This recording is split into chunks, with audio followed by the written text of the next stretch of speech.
tagsa-tagsaon. Maadtong gabi sa tanan. Salamat pod sa panahon nga inyong gigahin para pagpaminaw sa among mga katuyuan.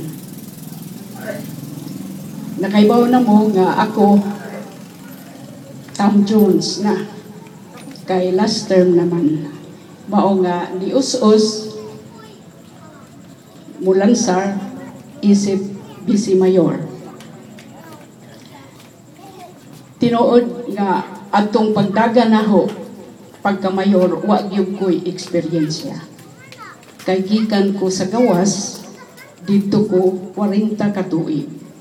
Pag-abot nako mga pila ka tuig nidagan ko isip mayor sa lungsod sa Gindulman. Mao nga kinig yung vote buying di gyud maayo. Tungod kay ako nidaog sa ahong primerong termino tungod kay mas daghan ko kwarta kaysa atong kontra. Mao nga naningkamot ko nga mapakita naningkamot nga matagaan ang lungsod sa Gindulman sa iyang mga gipanginahanglan. Primero natong nahimo kining atong merkado. Nakaibaw nga sawa pa kumudagan ang atong merkado dili ingon ani. Dilamat ang siri. Mao nga naningkamot ko bisan og wa ko'y eksperyensya kay wa ko makatrabaho dinhi sa atong lungsod kay paggraduar naho sa medicine ni diretso ko sa Amerika. Niuli ko after 40 years tungod kay namatay agahong bana. So ako nag-inusara na lang dito na ako'y duha ka anak pero pulos na ay pamilya so mag-inusara na kay tagsa-tagsa naman sila. Mao nga ang akong tibuok nga kinabuhi ahong gihad giserbi sa katawhan sa Gindulman.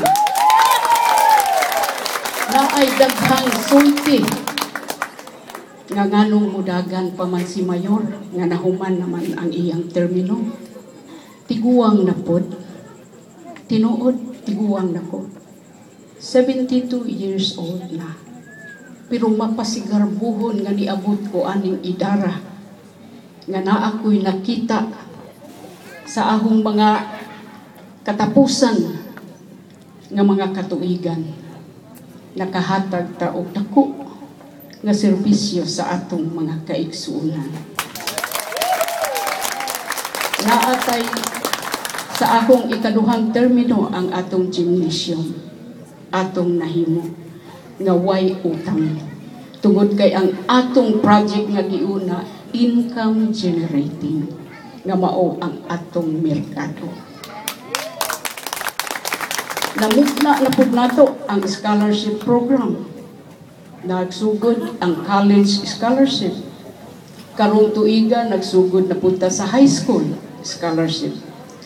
Tungod kay nidako ang income sa atong lungsod. Paglingkod nako sa 2007, ang atong income is 36 million pesos. Lakip na ng atong era. Karon ang atong income is 91 million pesos. Mao nga nidagan po ko Vice Mayor tulo ra ka tuig ang ahong gipanghayo kay ini kahuman 75 anyos na po ko angay na jud pod mo pahuway ang ako lang nganong nidagan dili tungod kay hakog sa gahom kun dili tungod kay naa patay last 20 seconds project nga wa pa nato maimplementar. Naatay biya to nga worth 40 million pesos. Ang atong Titanic Bridge nga ato nang gisugdan, gusto po pumutan-aw nga mahuman na sa akong na busa sa katapusan akong ihangyo ang katawhan nga ug mahimo wa na untay vote buying aron mapili nato ang angay nga mulingkod sa atong lungsod. Daghang salamat.